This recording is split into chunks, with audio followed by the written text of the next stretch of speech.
Hi, everybody. Welcome to this week's weekly Pre-Shabbat Zoom.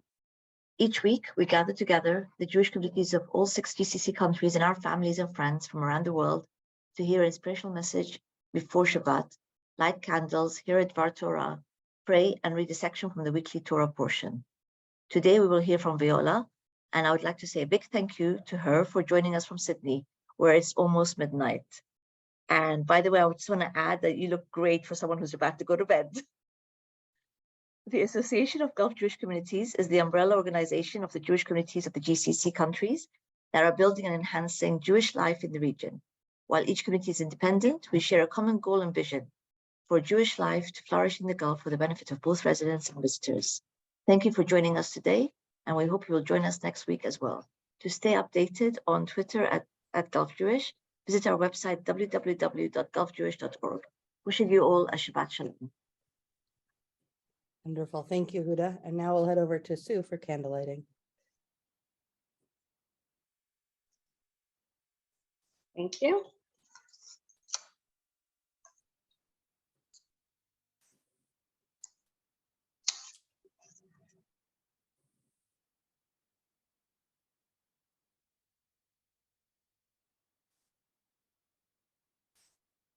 Baruch atah Adonai Eloheinu melech haolam asher kishanu b'mitzvotav ad liknei shel Shabbat.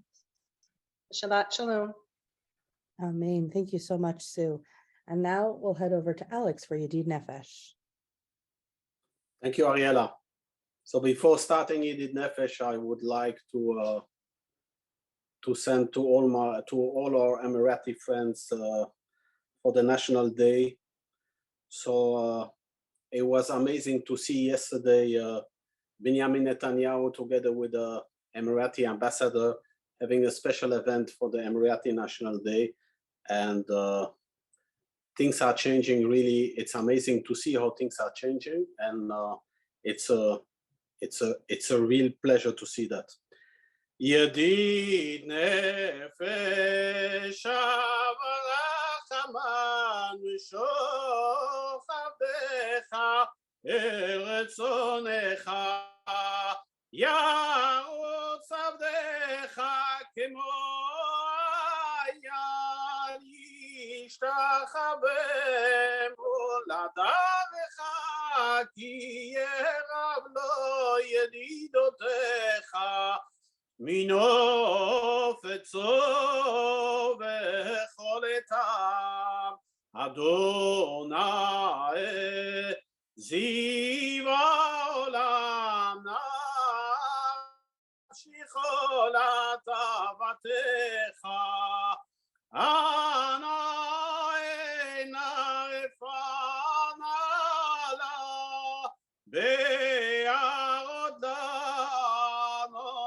Sivecha titchazek betidrape ve'aytala sifrat olam vatik yemuna rachamecha v'chosana lebeina ovecha ki ze נחשפתי לירה בתפארת עוזך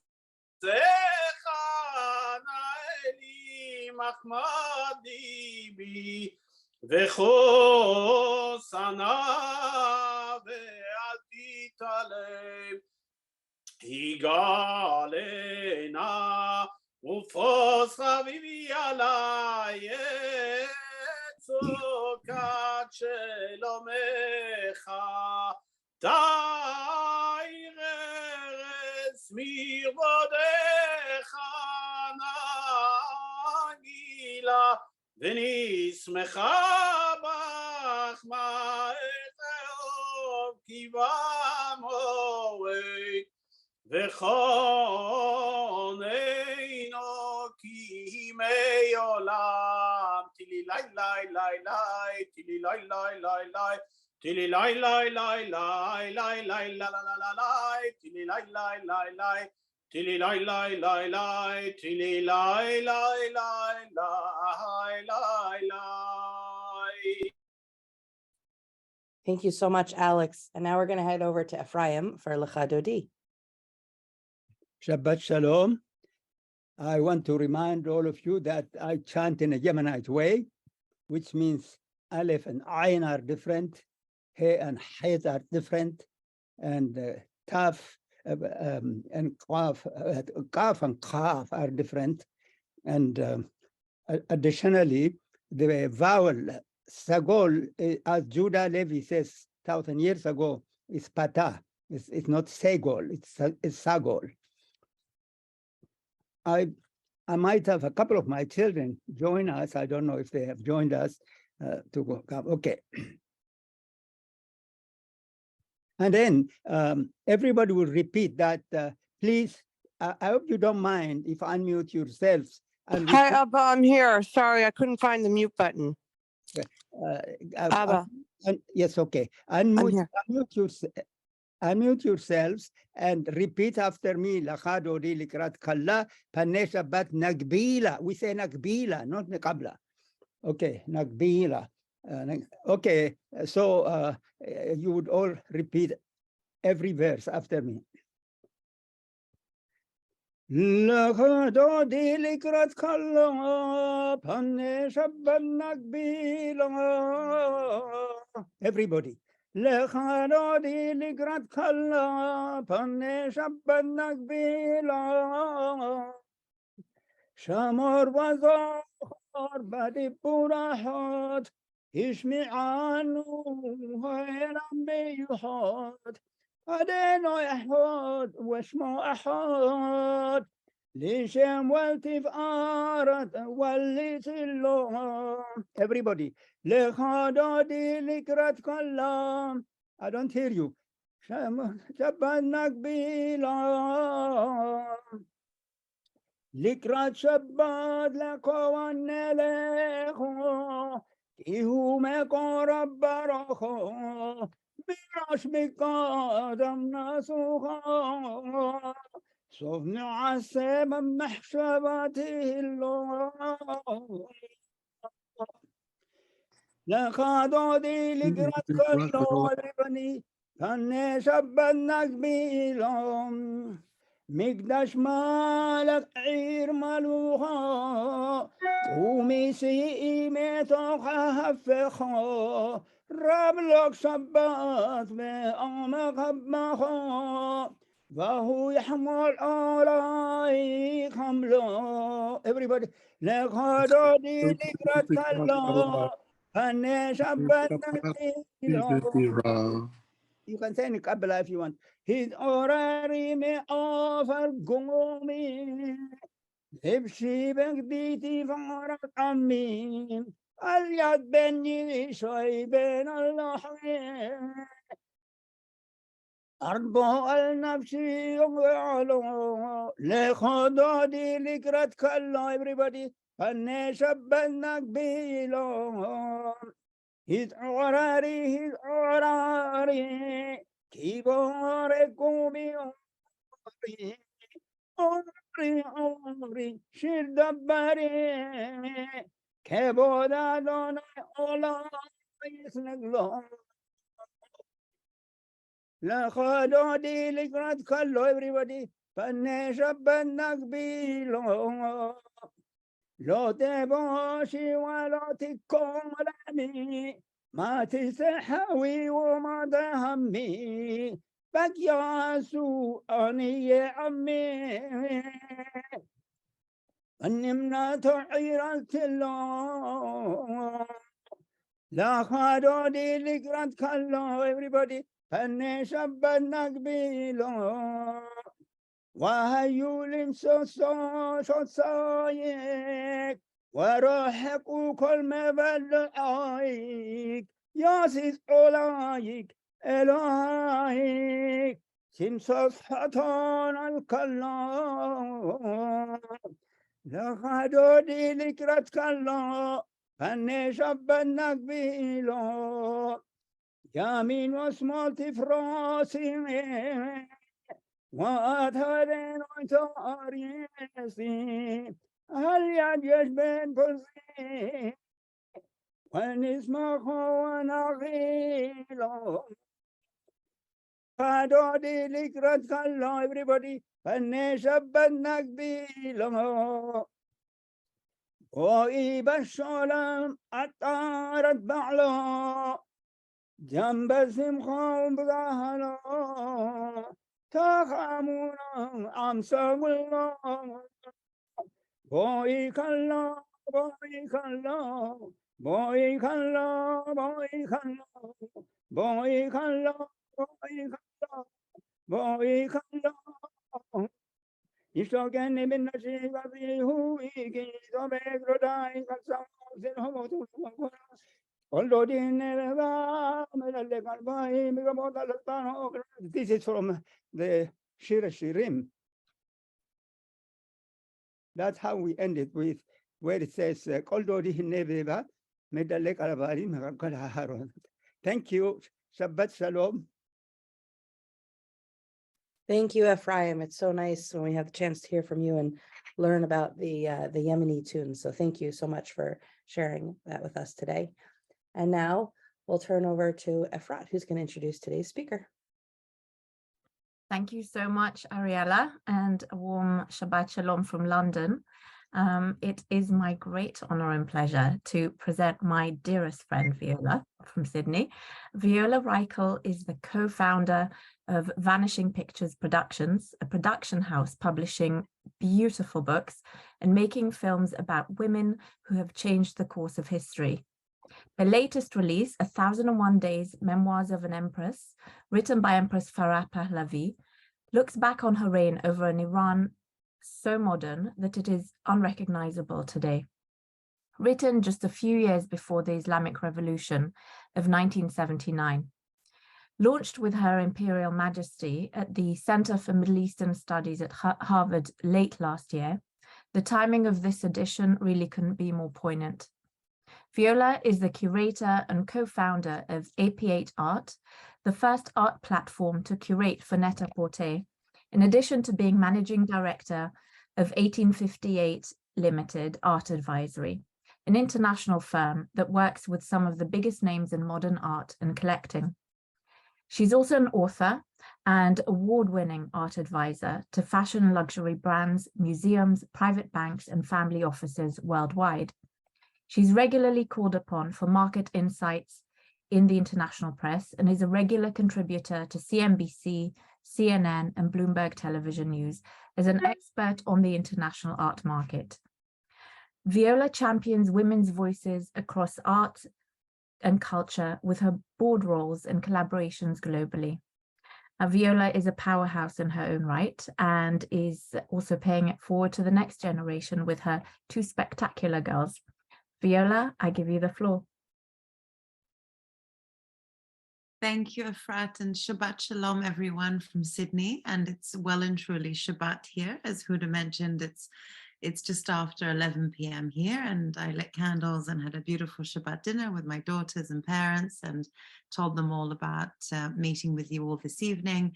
And I'm very fortunate to have even been introduced to this group through Efrat and the extraordinary work that she does with yourselves and the AGJC. So thank you, Efrat, and thank you, Huda, for inviting me to be here this afternoon for you, this evening for me.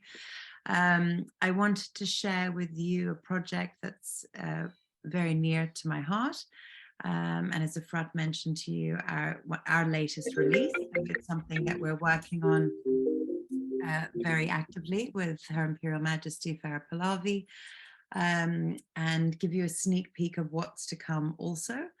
But to go back a little bit, in my work, just to give you a little bit of background on how we came upon working with Her Imperial Majesty and this particular publication. So I've worked in the art world for sort of over 20 years, and it had always been a passion of mine to explore uncovered hidden art collections.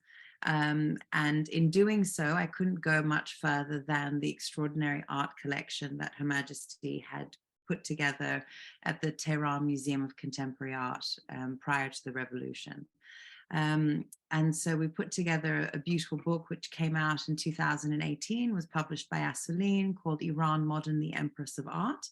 And we were very lucky, myself and one of my colleagues, Miranda Darling, co-founder of Vanishing Pictures, with myself, when we set out to write Iran Modern, the Empress of Art, about this extraordinary woman who had built this art collection in this museum, which was hidden, you know, under the streets of Tehran for over 40 years. We set out knowing that we would write this book with or without the privilege of being able to meet her, because it was about the art and this art collection. But we were very lucky. Not only did we meet her, we then forged a relationship which has been ongoing, and we've been privileged enough to be able to publish her memoirs. But how did we stumble upon these memoirs? So working with her for 4 or 5 years prior to the launch of Iran Modern, we had read every single book, article, catalogue that we could get our hands on about Iran prior to the revolution, about the extraordinary work Her Imperial Majesty did for art and culture for Iran, bridging the gap between Iran and the rest of the world, enlightening the rest of the world about the cultural riches of Iran. And we read absolutely everything, we referenced everything, so much so that when our book came out, it's now considered the sort of ultimate authority on the art collection in Tehran at the Tehran Museum of Contemporary Art, so much so that they even had a press conference in Tehran. So we launched the book in 2018, at the end of 2018, with the Empress. We did that in New York, and a few months later they held a press conference in Tehran, and they put myself and my colleague Miranda on a fatwa list for publishing this story and talking about the art collection and suggesting that our motives were anything other than art and this woman's story. So we have read absolutely everything. But only after the launch, some months later after the launch, did I stumble upon at an auction a very old book called My 1001 Days, the autobiography of Farah Shabmanu of Iran. Now, when I found it at auction, I bought it as soon as I got it, you know, hot little hands on it. I read it from cover to cover. And we soon realized it was a book. It was written in French, translated into English, had a very small print in 1976 out of the UK. And when we approached Her Majesty, we said, tell us, you know, we didn't know you had this early autobiography. We only have the one that you wrote in, you know, in the 90s, which we read. And she said she'd completely forgotten about it. And, you know, she's in her 80s and she'd completely forgotten. It was a very small run. And at the time, she didn't even realize just how important this was, because it's the only autobiography written by an empress, a reigning empress. And this was a window of time a few years prior to the revolution. And we realized that what we had stumbled upon was just such a treasure. And we asked her, could we republish this? Could we bring it to the world? And she gave her blessing to us, and we repackaged. And this is now 1001 Days, Memoirs of an Empress. We reinterpreted the cover, and we updated the editing and some of the language, and we asked her to write a foreword and obviously to reread her words from 1976. And it was a very emotional experience for her to reread, obviously, her words at a time where she was so full of hope and energy and optimism for her country and for her family. And then obviously the tragedy that was to befall them. It's quite an extraordinary snapshot. So I thought maybe I could share some of her words with you from the foreword that she wrote for us. Rereading this book after so many years brings me straight back to Iran, to my years as a teenager, my time as a young wife, a mother, and of course, my time as the first crowned Empress of Iran. At the time I wrote my memoir, I had no idea what was to come. I believed in family and duty, in goodness and integrity. I was committed to the rights of women and children, and I devoted myself to the betterment of my country. I did not want to lose sight of Iran's glorious history, so revered by the entire world, but I wanted my compatriots to benefit from modernity, education, health, and industrialization as well. I look back on my energy and optimism, that of a much younger woman, and although so much has happened to me and to Iran since, my values and aspirations have stayed the same. My fate was and will always be tied to that of my country. My love for Iran and my connection to her people has not faded with time, nor in my life of exile. It sustains me today as it did then. And she goes on, but I won't take up all the time reading her words, even though they are mesmerizing. What we have here is an extraordinary time capsule. And we see the efforts that she put in from an art and cultural perspective, what she did for the betterment of the environment. She was walking around provinces of Iran collecting plastics in the 70s. She understood energy crisis, her diplomatic ties in her travels globally, meeting with heads of state, her soft power, all of the relationships and the work that she did during her reign, their effects can still be seen today in the institutions, the art schools, the museums, the hospitals, the cancer centers. She was an absolutely visionary woman, and the fact that we have her words captured is very special to us. Another thing that's very special about this book is there has never been another memoir written by a reigning empress. She did not know what was to come. It wasn't even intimated in any way. And she was also unaware that her husband was as ill as he was at the time. And you have such an extraordinary viewpoint when you're reading someone's words, when you know what's happened to them and they don't. So anyone who's obviously interested in the role of Iran currently, you can't really look to discuss it and engage with it without understanding what happened over 40 years ago prior to the revolution. And Empress Farah Pahlavi is obviously integral to that. I mean, we read currently, and Efrat is actually an expert on Iran but from a geopolitical perspective, but just in some of the media currently, and I sort of cover the art and culture, but I can't help but see what's happening politically also. Even just recently, some of the streets in Tehran, Uber has renamed on their map some of the streets in Tehran, and Pahlavi Boulevard, which was obviously renamed after the revolution. And there are sites such as the Tehran Museum of Contemporary Art, which was right in front of a park which was named after Farah, and they renamed it again after the revolution. They want to take the name back again now. So all of the women that we see marching in the streets, a lot of their strength is derived from Farah and what she wanted for the women of her country, how educated she wanted them to be, how empowered she wanted them to be. So it's an extraordinary, as I say, time capsule. And what we've enjoyed the most is actually the relationship and the trust that we have with her, because of obviously to entrust us with her words. It was one thing entrusting us with her story about the museum and what she did for art and culture. It's another to entrust us with her own words. And we're very lucky to obviously have that privilege, and working on putting a documentary together too.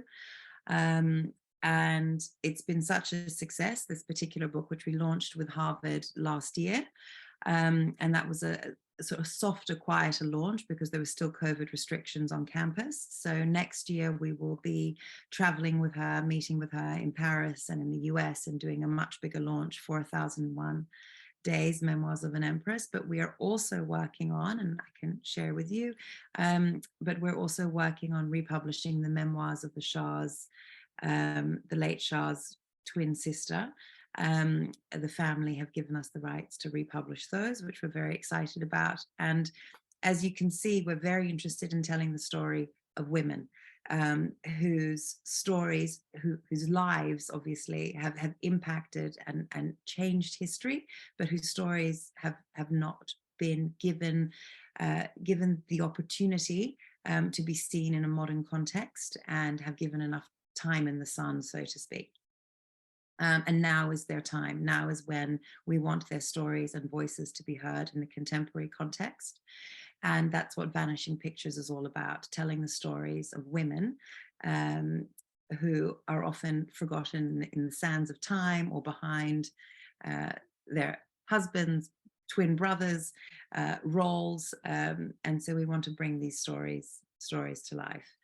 In regards to the Empress, she is currently very active as much as she can in her advanced age, but she is very active in supporting obviously the current movement and what the women are trying to achieve on the streets in Iran currently.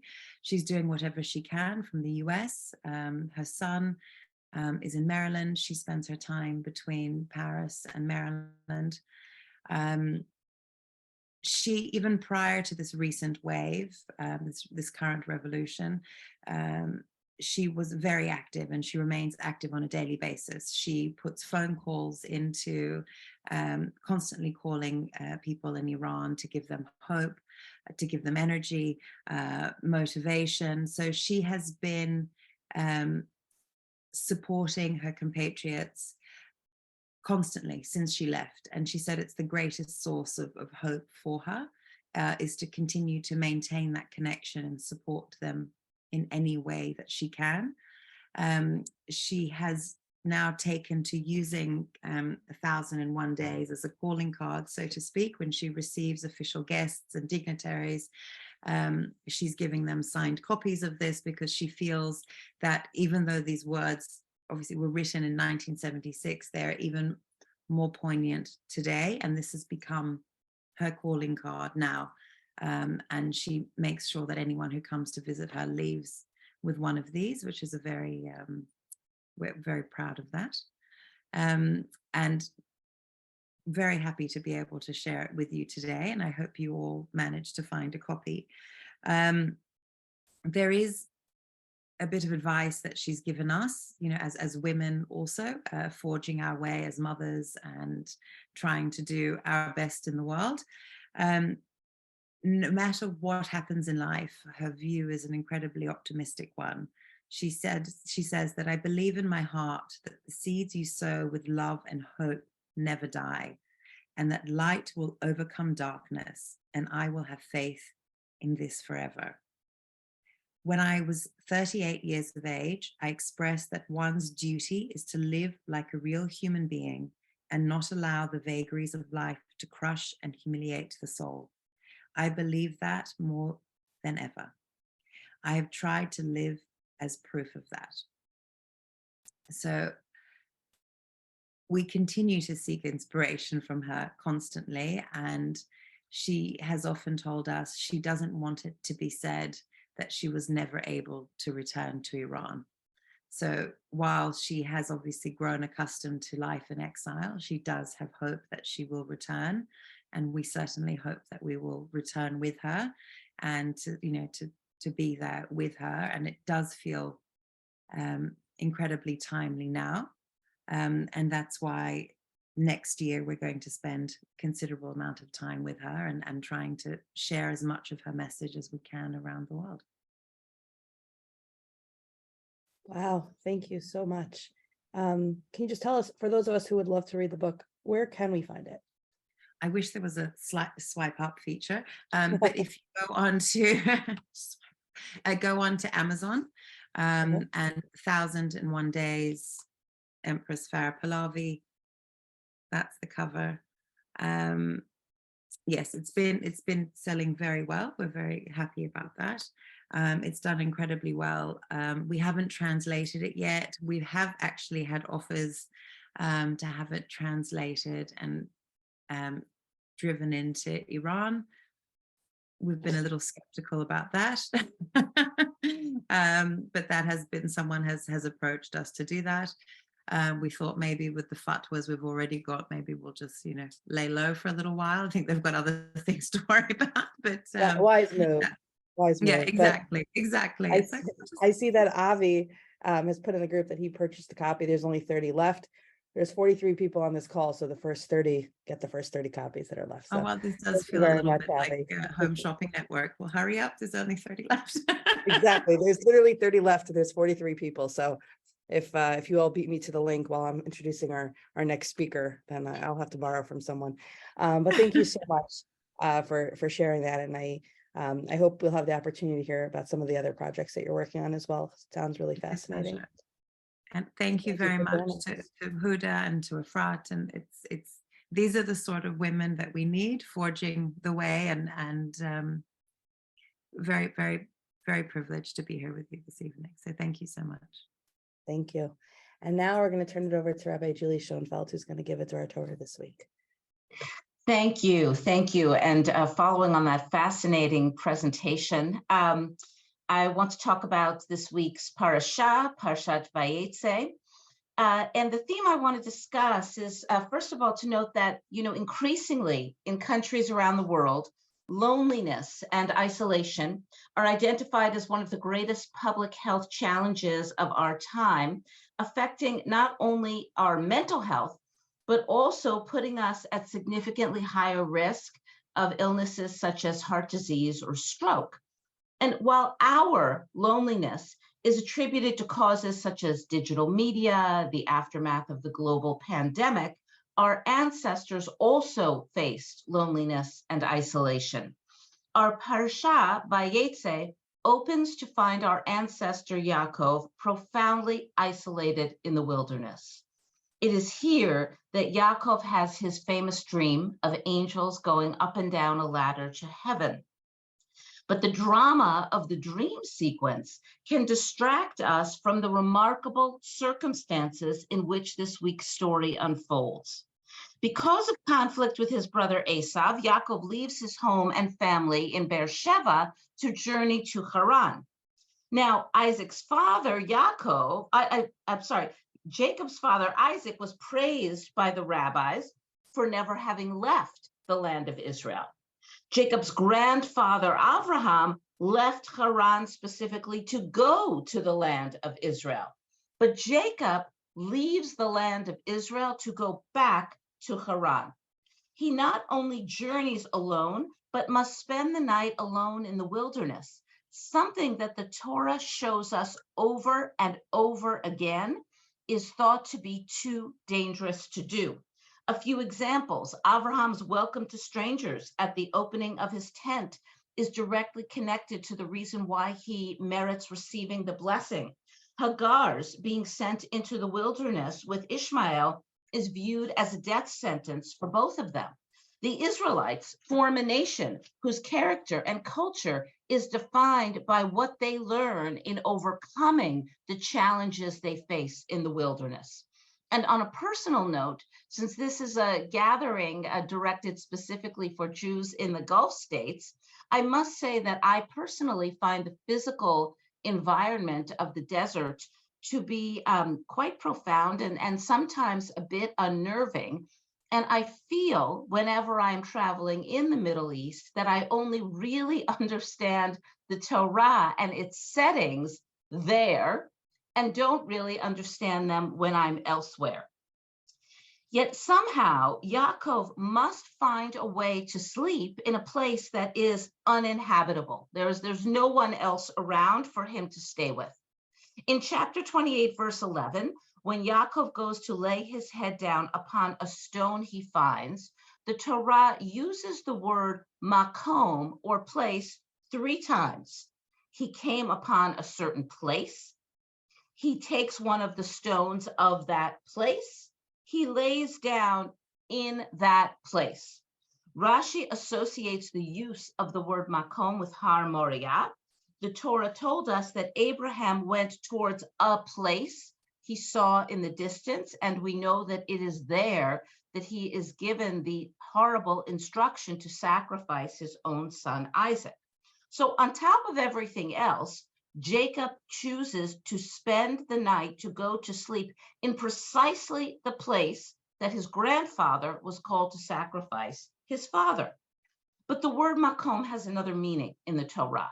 Makom is a name for God. So in Jacob's dream, God identifies God's self as the God of Abraham and the God of Isaac, but also promises to Jacob his own legacy. By using the word makom repeatedly, the Torah is showing us even more than God appearing to Jacob in a dream. The Torah is telling us that our loneliest place is God's place. Like Jacob, there may be times when we must leave home and a community where we feel comfortable.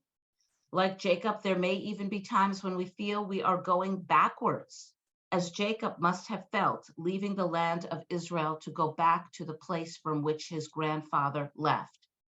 We may even unconsciously, unintentionally pick up the suffering of our parents and grandparents like a heavy stone.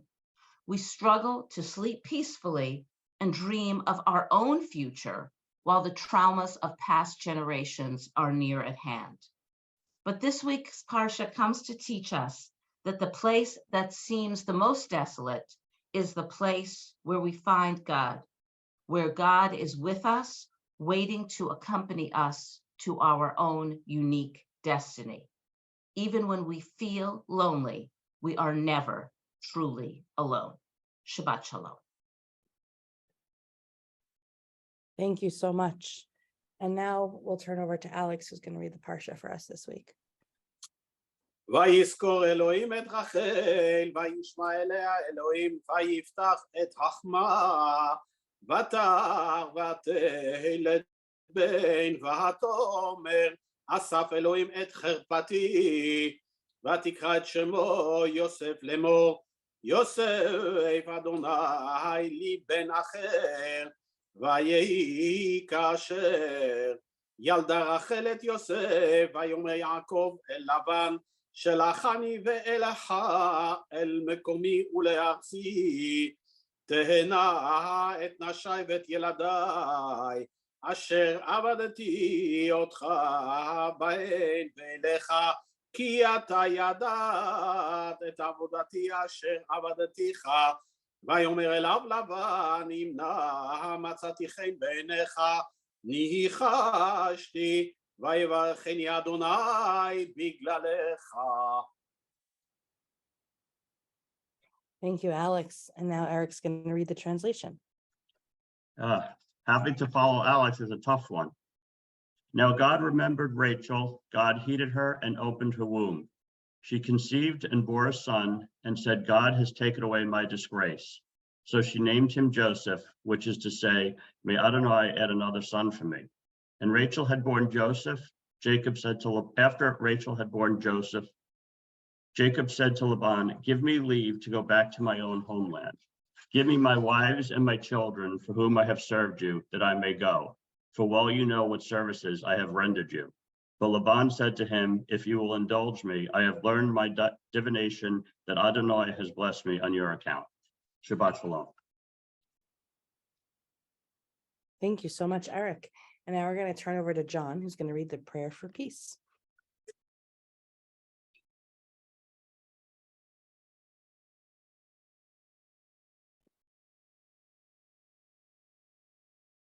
John?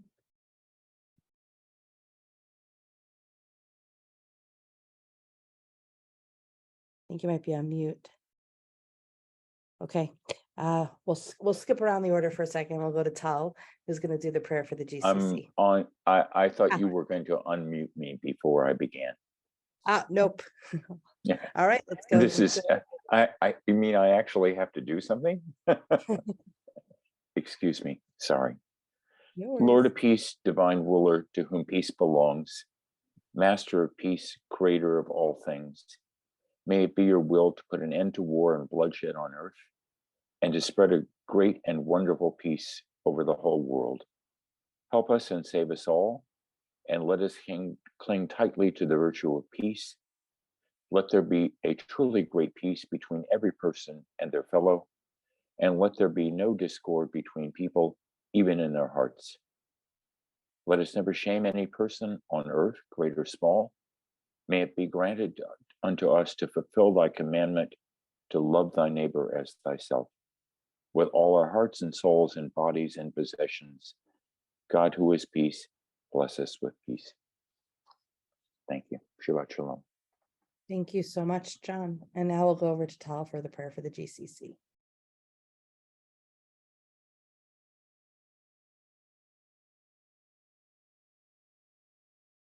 Oh.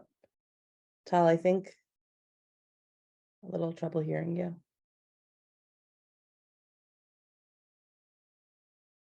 Nope.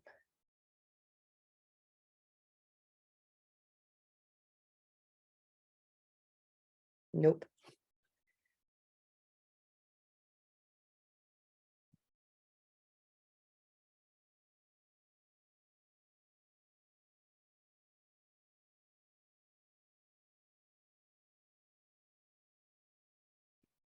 You hear me now?